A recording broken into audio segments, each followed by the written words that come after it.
Hello, আসসালামু আলাইকুম। সবাই কেমন আছেন? আশা করি সবাই অনেক বেশি ভালো আছেন। আজকে আমি আমার ছেলের জন্য একটা কবুতর রান্না করতে যাচ্ছি। আমার বাসায় ৪-৫টা কবুতর আছে। ওখান থেকে একটা কবুতর নিয়ে নিছি। ওটাই আজকে আপনাদের সাথে শেয়ার করব। প্রথমে এখানে আমি কিছু পেঁয়াজ হালকা করে একটু ভেজে নিয়েছি। তারপর হলুদের ফাঁকি, মরিচের ফাঁকি, আদা, রসুন, ধনিয়া, জিরা সবগুলি দিয়ে ভালো করে একটু নাড়াচাড়া দিয়ে নিচ্ছি। মশলাগুলো কিছুক্ষণ ভালো করে কষাবো। কিছুক্ষণ কষানোর পর যখন তেল উপরে উঠে আসবে, তারপর আমি একটু লবণ দিয়ে দিছি। তখন খেয়াল করলাম যে না, লবণ তো আমার দেওয়া হয়নি। আরও কিছুক্ষণ ভালো করে মশলাটা কষিয়ে নিব, তাহলে আর বাজে একটা স্মেল আসে, ওটা আর আসবে না। তারপর কবুতরের মাংসটা দিয়ে দিব। কবুতরের মাংসটা দেওয়ার পরে কিছুক্ষণ ভালো করে লাড়াচাড়া দিব। বেশ কিছুক্ষণ কবুতরের মাংসটা ভালো করে কষাবো।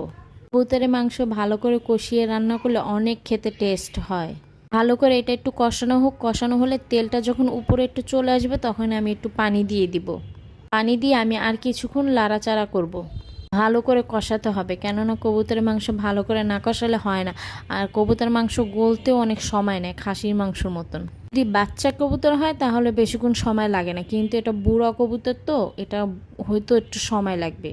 বেশ কিছুক্ষণ সময় নিয়ে এটাকে আমি কষাইছি। কষানোর পর তারপর এর মধ্যে দিয়ে দিব কিছু কিউট করে আলু কাটা রেখেছি, ওটা দিয়ে দিব। আলু দিয়ে কবুতরের মাংস ঝোল খেতে আমার অনেক ভাল লাগে। আমার বাসায় সবাই পছন্দ করে, ভুনাটাও পছন্দ করে, আলু দিয়ে রান্না খেতেও অনেক পছন্দ করে।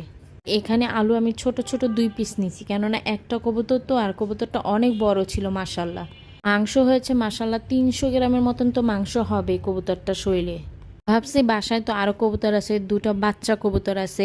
এর জন্য ভাবছি যে বেশি কবুতর বাসা বাড়িতে তো পালা সম্ভব না বারান্দার ভিতরে। এর জন্য ভাবছি যে আজকে বাচ্চাকে এটা রান্না করে দিব। বাচ্চা তো আর একা খাবে না, সাথে আমরাও খাবো। তারপরে এটাকে ভালো করে আলু দিয়ে কষানো হচ্ছে, ভালো মতন কষাবো। কষানোর পরে একটু পানি দিয়ে দিব। তো কিছুক্ষণ ভালো করে লাড়া দিব। লাড়া দেওয়ার পর পাশে যে মশলাগুলি করের সাইডে লেগে গেছে, ওগুলো নামিয়ে সুন্দর করে কিছুক্ষণ কষাবো। কষানো শেষ হয়ে গেলে আর একটু পানি দিয়ে দিব। যেহেতু একটু ঝোল ঝোল রাখবো, ঝোল ঝোল রাখার জন্য একটু বেশি পানি দেওয়া হয়েছে। এরপর ঢাকনাটা আমি দিয়ে দিছি। তারপর 20 মিনিট পর আমি চলে আসলাম, দেখি আমার রান্নাটা কিরকম হচ্ছে। মাশাল্লাহ, কালারটা অনেক সুন্দর হয়েছে। দেখেই তো জিভে পানি চলে আসছে, কখন যে খাবো। কবুতরের যদি একটু পাতলা ঝোল করে রান্না হয় তাহলে খেতে কিন্তু অনেক টেস্ট হয়। সেটা আপনি রুটির সাথেও খেতে পারেন, পোলাওর সাথে খেতে পারেন, ভাতের সাথে, খিচুড়ির সাথে, সব কিছুর সাথে এটা খাওয়া যায়।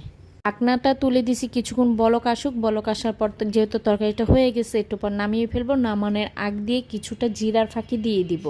এখানে আমি রান্না করার সময় কিছু বাটা জিরা দিয়েছিলাম, এখন আবার একটু ফাঁকি দিয়ে দিব। ফাঁকি জিরা দিলে সুন্দর একটা স্মেল আসে, এতেও খুব দারুণ লাগে। রান্নাটা আমার হয়ে গেছে, সবাই বলবেন তো আমার রান্নাটা কেমন হয়েছে। আজ এই পর্যন্ত, সবাই ভালো থাকবেন। আল্লাহ হাফেজ।